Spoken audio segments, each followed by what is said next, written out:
The power of purpose. Dispersion is weakness, concentration is power. Destruction is a scattering, preservation a uniting process.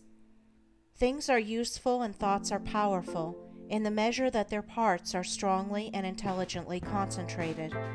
Purpose is highly concentrated thought. All the mental energies are directed to the attainment of an object, and obstacles which intervene between the thinker and the object are, one after another, broken down and overcome. Purpose is the keystone in the temple of achievement. It binds and holds together in complete whole that which would otherwise lie scattered and useless. Empty whims, ephemeral fancies, vague desires, and half-hearted resolutions have no place in purpose. In the sustained determination to accomplish, there is an invincible power which swallows up all inferior considerations and marches direct to victory. All successful men are men of purpose. They hold fast to an idea, a project, a plan, and will not let it go. They cherish it, brood upon it, tend and develop it, and when assailed by difficulties, they refuse to be beguiled into surrender.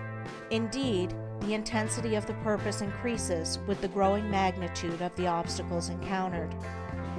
The men who have molded the destinies of humanity have been mighty men of purpose. Like the Roman laying his road, they have followed along a well-defined path and have refused to swerve aside even when torture and death confronted them. The great leaders of the race are the mental road makers, and mankind follows in the intellectual and spiritual paths which they have carved out and beaten. Great is the power of purpose.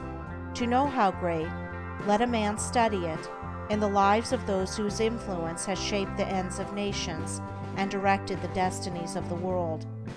In an Alexander, a Caesar, or a Napoleon, we see the power of purpose when it is directed in worldly and personal channels.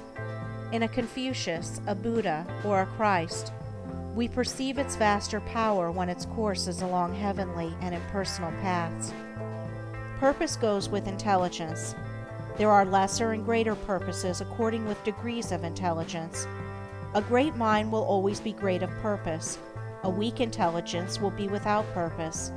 A drifting mind argues a measure of undevelopment. What can resist an unshakable purpose? What can stand against it or turn it aside? Inert matter yields to a living force, and circumstance succumbs to the power of purpose. Truly the man of unlawful purpose will, in achieving his ends, destroy himself. But the man of good and lawful purpose cannot fail. It only needs that he daily renew the fire and energy of his fixed resolve to consummate his object. The weak man, who grieves because he is misunderstood, will not greatly achieve. The vain man, who steps aside from his resolve in order to please others and gain their approbation, will not highly achieve. The double-minded man, who thinks to compromise his purpose, will fail. The man of fixed purpose who, whether misunderstandings and foul accusations, or flatteries and fair promises, rain upon him, does not yield a fraction of his resolve, is the man of excellence and achievement, of success, greatness, power.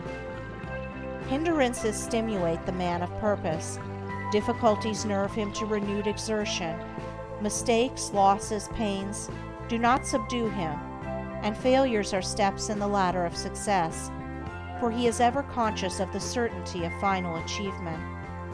All things at last yield to the silent, irresistible, all-conquering energy of purpose. Out of the night that covers me, black as the pit from pole to pole, I thank whatever gods may be for my unconquerable soul. In the fell clutch of circumstance, I have not whined nor cried aloud. Under the bludgeoning of chance, my head is bloody but unbowed. It matters not how strait the gate, how charged with punishment the scroll. I am the master of my fate. I am the captain of my soul.